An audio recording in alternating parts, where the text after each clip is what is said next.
उपासक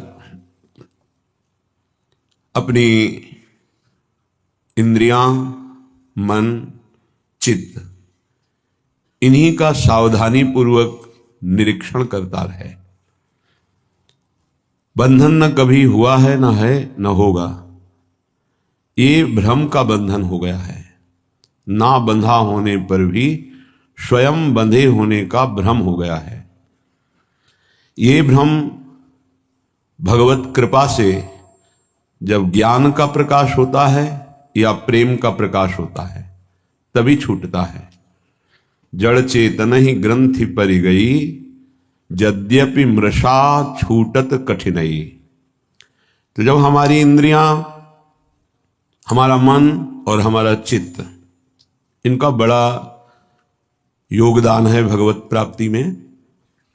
यदि हमारा मन सांसारिक भोगों का संकल्प विकल्प करना बंद कर दे और हमारे चित्त की एक एक वृत्ति भगवत चिंतन में लग जाए तो इंद्रियां स्वाभाविक अंतर्मुख होकर, मन के अधीन होकर ये प्रभु में लग जाएं। जो शब्द स्पर्श रूप रस गंध की भोक्ता इंद्रियां हैं, इनका मुखिया मन है, इनका चिंतन कराने की प्रवृत्ति चित्त है और विषय भोगों में सुख है ऐसी बुद्धि है और मैं सुख भोग रहा हूं ऐसा अहम है। यही दुर्गति का कारण है। दुख, क्लेश, चिंता, भय, शोक, बंधन यही है। जब इंद्रियां मन के अधीन हो गई, मन प्रभु के चरणारविंद के सुख में ही निमग्न रहने लगा, बुद्धि का निश्चय एकमात्र श्यामा श्याम के सिवा कोई हमारा नहीं है, हम किसी के नहीं हैं, अहम प्रिया प्रीतम के चरणों में समर्पित हो गया तो जीवन मुक्त था, जीवन मुक्त है, जीवन मुक्त रहेगा, ऐसा अनुभव हो गया। जहां ये बंधन भ्रमात्मक हटा तो परमानंद की बाढ़ आ जाएगी। आप भावना भी नहीं कर सकते, संसारिक शब्दों में कल्पना भी नहीं कर सकते कि परमानंद सुख कैसा होता है, क्योंकि जितनी भी रची हुई सृष्टि वो ब्रह्मा के द्वारा रची हुई है। ब्रह्मा के द्वारा रची हुई संपूर्ण सृष्टि त्रिगुणात्मिका माया है। यहां परमानंद की कहीं कोई अनुभूति की बात ही नहीं है। जब तक विषयानंद का त्याग नहीं होगा तब तक परमानंद की अनुभूति नहीं होगी। जब तक ज्ञान नहीं होगा तब तक विषयानंद का त्याग नहीं होगा, या प्रेम नहीं होगा तब तक विषयानंद का त्याग नहीं होगा। बड़ा कठिन है मन और इंद्रियों को प्रभु में लगाना।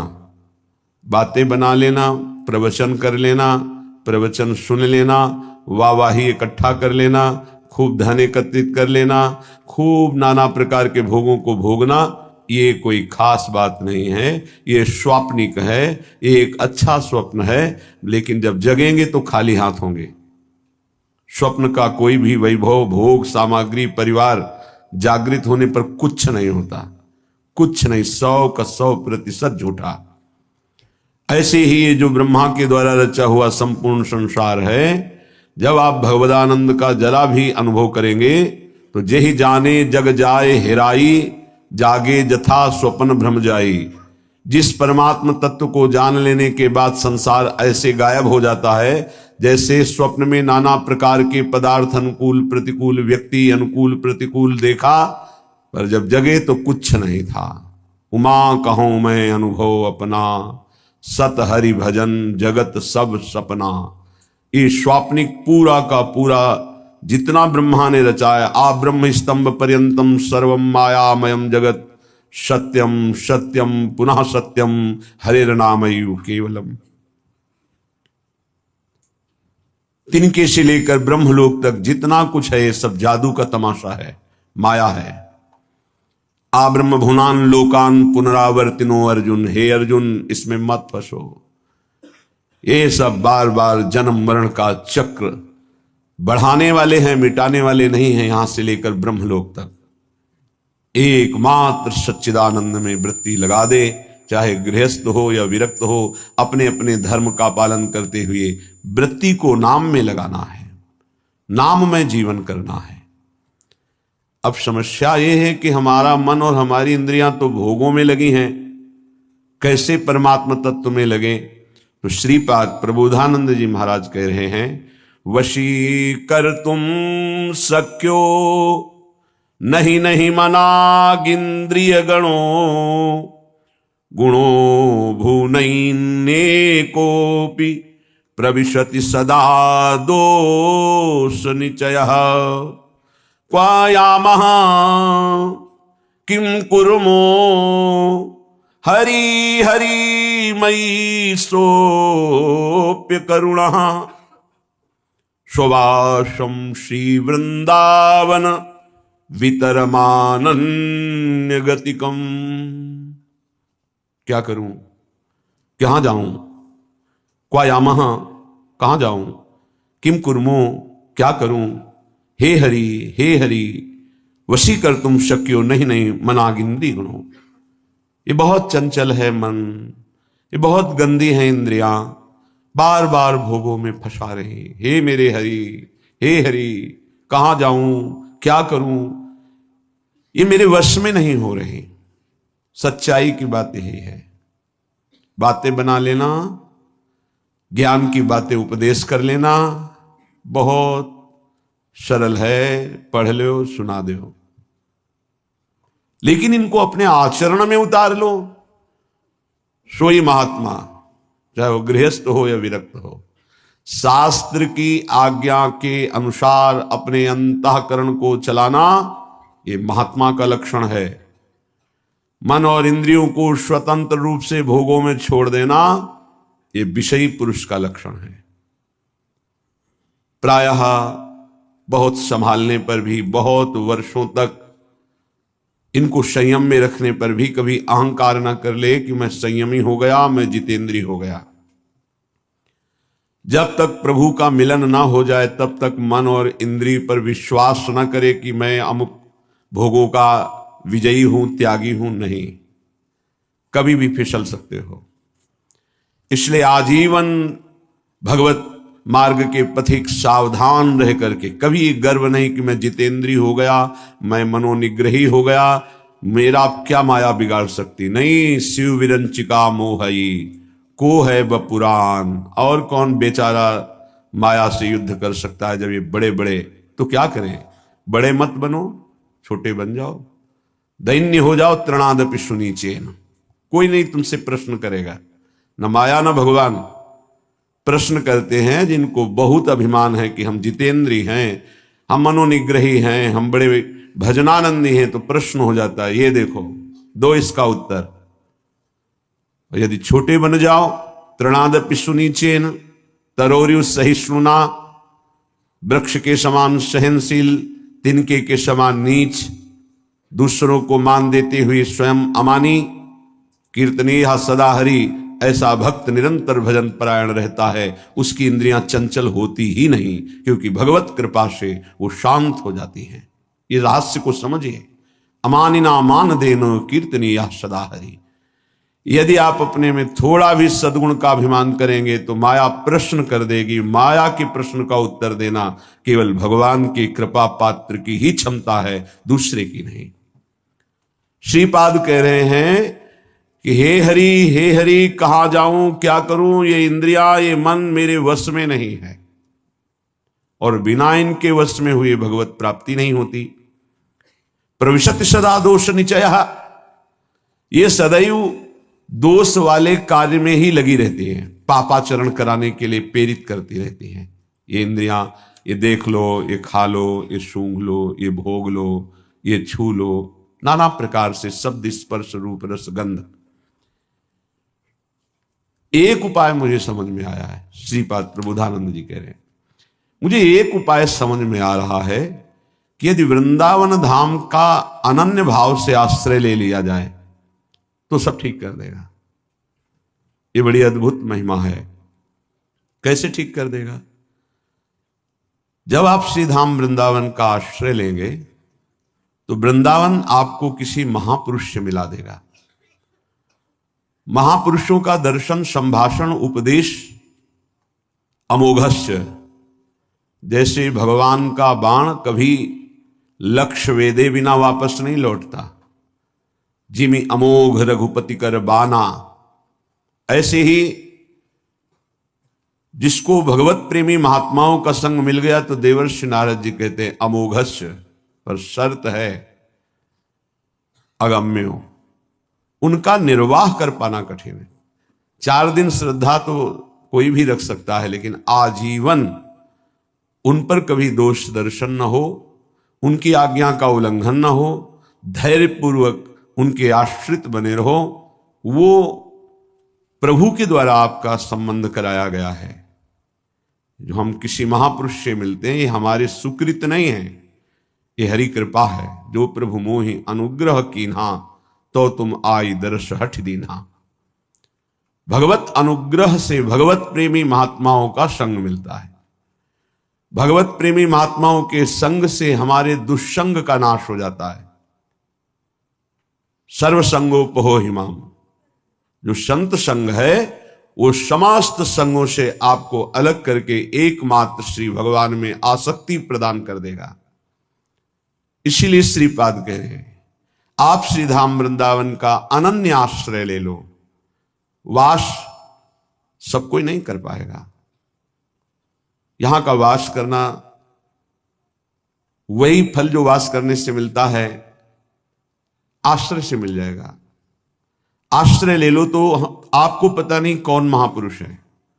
संत महापुरुषों की पहचान केवल भगवान जानते हैं, या उसी कोटि का महापुरुष हो तो जानते हैं, अन्यथा नहीं।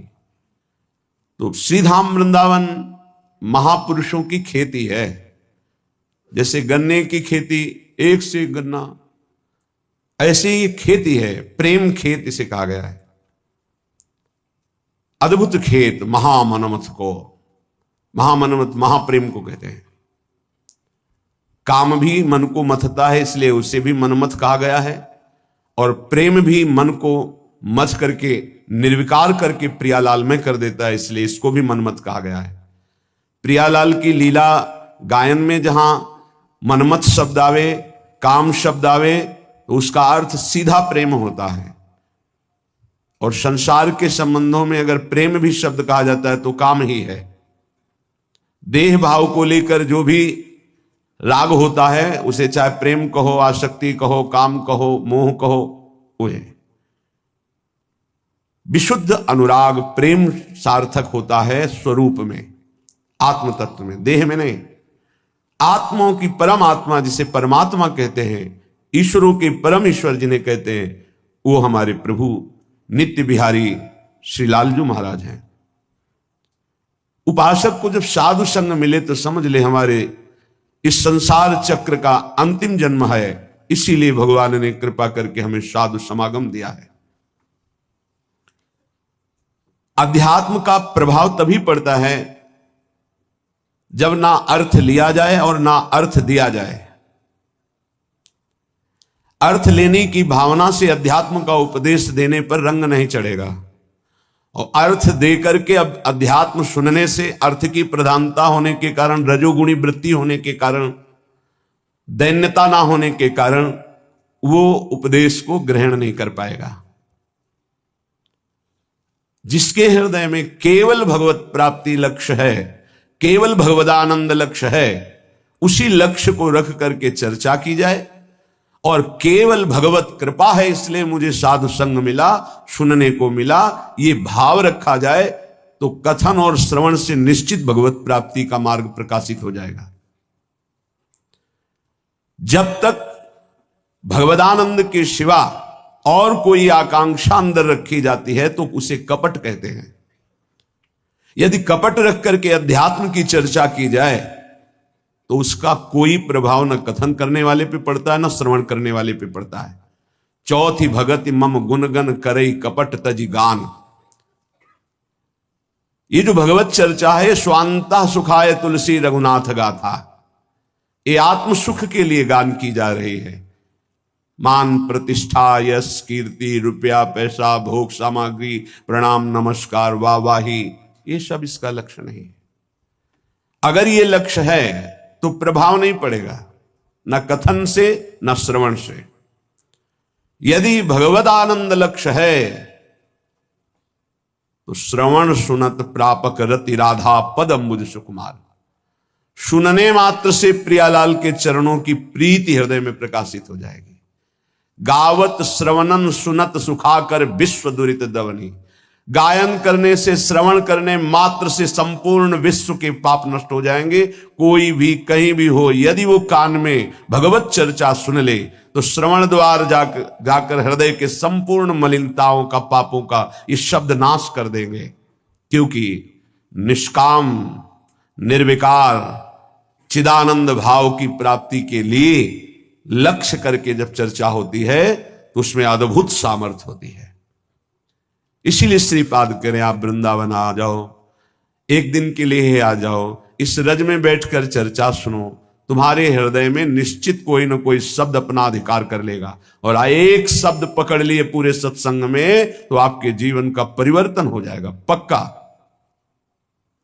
श्रीपाद कह रहे, जाति प्राण धनानि यान्तु सुयसो राशि परीक्षीयतां।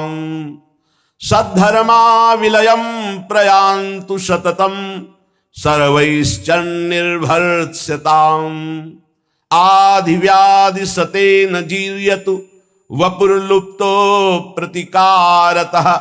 श्री वृंदा विपिनम तथापि न मनाक् त्यक्तुम ममास्ताम मतिः। न तुम्हारी जाति काम में आएगी, न तुम्हारे प्राण किसी काम के रहेंगे, न तुम्हारा धन तुम्हारे साथ जाएगा, न तुम्हारा परिवार, सब यही छूट जाएगा। देखो, जो पंचभूत हैं वो सबके एक ही हैं। पंचभूतों से बना हुआ है शरीर, जैसे हमारा वैसे ही आपका।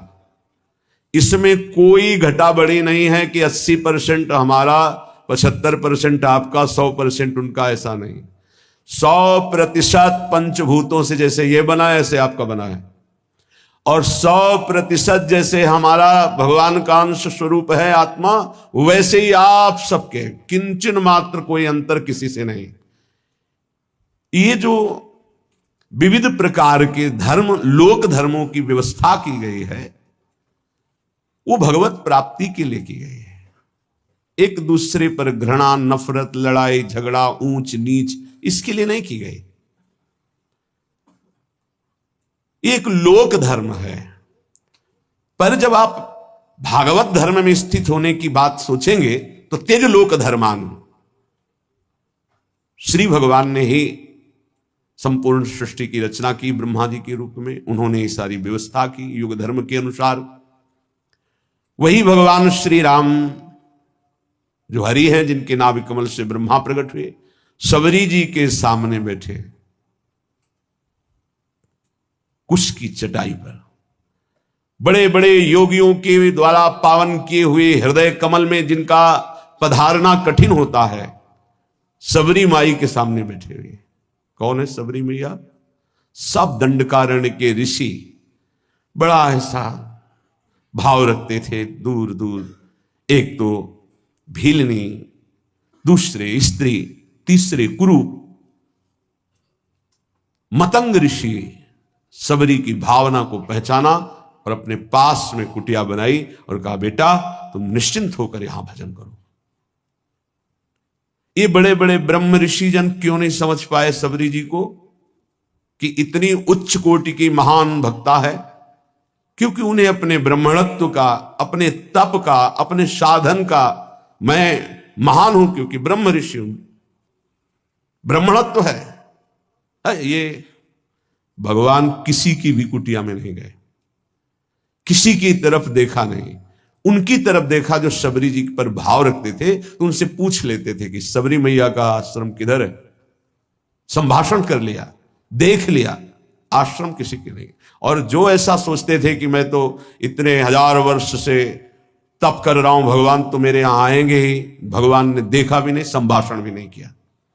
आश्चर्य है, भगवान सबरी जी के सामने कुशासन में बैठे हुए। सबरी जी एक एक बेर भगवान को दे रही है, जो रोज भाव से चयन करती थी। भगवान उसे बखान बखान के पा रहे। फिर भगवान सबरी जी की स्तुति करते हैं, जो नवधा भक्ति है वो उपदेश नहीं, क्योंकि भगवान के सामने ही प्रेमाग्नि में शरीर को भस्म करके वो भगवत धाम जा रहे, तो उपदेश दिया जाता है जो आचरण करे। सबरी जी में तो संपूर्ण प्रेम लक्षणा भक्ति का प्रादुर्भाव हो चुका है, जो नवधा भक्ति के बाद होती है। भगवान ने उसमें कहा कि जाति पाति कुल कर्म बढ़ाई, ये सब मैंने मुझे ये कोई रिझा नहीं सकता, मैं अमुक हूं, मैं अमुक हूं, मैं मानो एक भगति कर नाता, एकमात्र मैं भक्ति का नाता मानता हूं, और वो किसी के अहोवत्सो पचतो गरीयांग जिभ्या के वर्तते नाम तुभ्यम, वो चांडाल भी जगत पूजनी हो जाता है जिसकी जिभ्या पर भगवत नाम हो। जो भगवान का भक्त हो चरणोदक लेकर पीना चाहिए, वो चाहे स्वपच हो, चांडाल हो, किसी भी कुल में जन्मा हो। और जो भगवान की भक्ति से विमुख है, वो कोई भी हो, वो इस सच्ची मानो वही स्पर्श करने योग्य नहीं है जो भगवान से विमुख है, और जो भगवान के सन्मुख है वही सर्व पूजनीय सर्व वंदनीय है। ये केवल एक मर्यादा बनाई गई लोक व्यवहार के संचालन के लिए। सत्य वस्तु ये है कि जो ये शरीर है वही सांप के शरीर है, जो ये आत्मा है वही सांप की एक आत्मा है। इतना भी भेद नहीं, इतना भी अंतर नहीं है। जैसे छोटा भाई बड़े भाई के चरण छूता है तो वो महान नहीं हो गया है, वो नीच नहीं हो गया छोटा भाई, वो बड़ा महान नहीं हो गया। एक मर्यादा है लोक व्यवहार की। तत्वतः दोनों में एक ही आत्म तत्व है, दोनों के एक ही पांच भौतिक शरीर से निर्माण हुआ। ये जो जाति है, जो शरीर है, जो प्राण है, जो धन है, जो परिवार का संबंध है, ये केवल लोकवत है। एक ऐसे ही चंद दिनों में सब छूट जाएगा। ना ये पहले मिला था ना ये बाद में रहेगा, ये बीच में कुछ समय के लिए, जिसे तुम बहुत लंबा समय समझते हो, 70 वर्ष 80 वर्ष, ये कुछ नहीं है। विचार करके देख लीजिएगा। श्रीपाद कह रहे हैं ये सब नष्ट हो जाएगा, छूट जाएगा। जिस लिए आए हो खास बात उसको तुम भूल गए हो। तुम परम धर्म की प्राप्ति के लिए आए हो। सावई पुंसो परो धर्मो ये तो भक्ति अधोक्षजे। भगवान श्री कृष्णचंद्र के चरणारविंद की प्रेम लक्षणा भक्ति नहीं मिली तो जीवन का कोई लाभ आपने प्राप्त नहीं किया। यदि आपको भगवत नाम जप, भगवत लीला गुणानुवाद, भगवत धाम आश्रयवास, भगवत प्रेमी महात्माओं का संग मिल गया तो अब आपके कल्याण में, परम पद की प्राप्ति में कोई संशय नहीं है। हां, थोड़ा धैर्य धारण कीजिए। यदि आपका कोई निरंतर तिरस्कार करे तो भी भजन को छोड़ना मत और भजन को खर्चा मत होने देना। श्रीपाद कह रहे हैं प्रयांत सततम सर्वैश्च निर्भरताम। तुम्हारी निंदा करे, तुम्हारा अपमान करे, नाराज मत होना, नहीं तुम्हारा भजन खर्चा हो जाएगा। सह जाना तो तुम्हारे रहे हुए पाप नष्ट हो जाएंगे, भजन सुरक्षित, भगवत प्राप्ति। ये युक्ति है अपने भजन को बचाने की, भजन को बढ़ाने की, भजन को बचाने की। बहुत जरूरी है ये सहनशीलता। और कह रहे मेरे शरीर को सैकड़ों व्याधियां रोग आ जाएं तो भी निश्चिंत रहना, चिंता मत करना। ना भजन छूटने पावे और ना भजन का प्रयोग करना तो निश्चित इसी जन्म में भगवत प्राप्ति हो जाएगी। होता क्या है, 2-4 माला जपा, जहां समस्याएं आई तो भजन भी छूटा और संकल्प भी बना दिया कि प्रभु जो कुछ भी भजन साधन हुआ ये हमारी कामना पूर्ण हो जाए। अगर उसके समान भजन है तो हो जाएगी, नहीं है तो फिर नहीं होगी, तो आस्तिकता भी आपकी नष्ट हो जाएगी। ये परमार्थ है, इसको अंदर से समझने की चेष्टा करो। बाहरी व्यवहार नहीं है, ये अध्यात्म है। लेश मात्र भी भजन छूटने की इच्छा ना रह जाए। ये कैसे होता है? जब भजन से बढ़कर कोई सुखद वस्तु लगती है, व्यक्ति लगता है, परिस्थिति लगती है तो भजन छूट जाता है। ये आप बहुत धैर्यपूर्वक पकड़िए। भजन से बढ़कर जब कुछ लगेगा तभी छूटेगा भजन, नहीं छूटेगा। रक्षति संसार भयात् सदोष मप्य शेष देह भृद वृंदम वृंदावनमिति तेन प्रथितं तन्नोमि काननम किमपि। यहां का एक प्रभाव है कि चाहे जितना पापी नीच दोष युक्त पुरुष हो, जहां वृंदावन का आश्रय और करुणा से कहीं उसको कुछ दिन वास करने की रुचि हुई, तो प्राणी समूह के समस्त पाप और दोषों का नाश करके अनिर्वचनीय भाव अंदर भर देना, यह धाम की कृपा। सत्य सत्य सत्य, अनिर्वचनीय भाव हृदय में भर देना, ये धाम की कृपा। कैसे वाणी की सामर्थ्य नहीं कि श्रीधाम वृंदावन की कृपा की बात बता सके। अपार असीम करुणा वरुणालय, तन्नौमि काननम किमपि। मैं नमस्कार करता हूं कि जिन इंद्रियों को वश में करना, मन को वश में करना बड़ा कठिन है, ये पापाचरण ही कराती रहती हैं। ऐसा पापी पुरुष, दोषयुक्त पुरुष कहीं किशोरी जी की कृपा से श्रीधाम आने जाने लगा, सत्संग सुनने लगा, बिहारी जी, राधा रमण, राधा वल्लभ लाल जी इनके दर्शन करने लगा। धाम की कृपा से ऐसा अनिर्वचनीय भाव जाएगा कि परिवर्तन हो जाएगा, वो दोष रहित हो जाएगा। बड़ा आश्चर्य होता है, 30-30 वर्ष से व्यसन कर रहे हैं, मदिरा पीना, मांस खाना, व्यभिचार करना और आदि आदि, और वृंदावन से शब्द गया, मिले बाद में पहले निर्विकार हो गए। ये चमत्कार कैसा श्रीधाम वृंदावन का, कि भूमि में बोला गया शब्द गया और उसका परिवर्तन कर दिया। और जिसका शरीर वृंदावन आया, यहां की रज लगी, उसमें अनिर्वचनीय भाव आ जाए तो कौन से आश्चर्य की बात है। जब किसी में भगवत कृपा से भक्ति का प्राकट्य होता है और भक्ति अपना स्वरूप दृढ़ करती है, तो उसमें ये 20 लक्षण जागृत हो जाते हैं। पूज्यपाद महामहिम सिउड़िया बाबा जी महाराज, उसमें ये 20 लक्षण जागृत हो जाते हैं। पहला, नाम जप में स्वाभाविक प्रीति, राधा राधा राधा राधा राधा राधा राधा, हर समय एक ऐसी लगन, एक ऐसी अगन जो बुझे ना, जो टूटे ना। नाम के प्रति एक विशेष प्रियता। ये भगवान की ऐसी प्रचंड माया है कि रोज नाम महिमा सुनते हैं, पकड़ नहीं पाते हैं, पकड़ नहीं पाते हैं, रोज सुनते हैं। कैसे बड़ा विचित्र खेल है।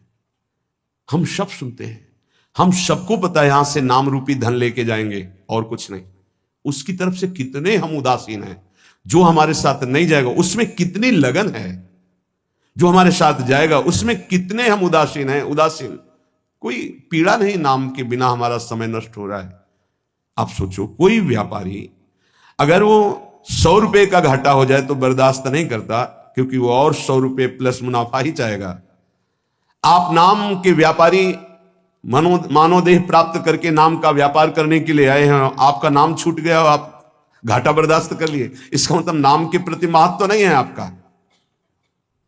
बहुत विचित्र माया। जब नाम महिमा सुनो तो लगता है आज से केवल नाम ही जप करेंगे। थोड़ी देर के बाद एक ऐसी हवा चली कि भूल गए कि हमने कुछ सोचा भी था नाम के प्रति। लाखों बार नाम की महिमा सुनने पर भी नाम में रति नहीं होती। लेकिन जिसमें भक्ति का प्रादुर्भाव हो गया तो पहला लक्षण है वो नाम में रति कर लेता है। ये भगवान की माया नाम में रति नहीं होने देगी, पक्का। ये भगवान की भक्ति ही नाम में रति होने देती है।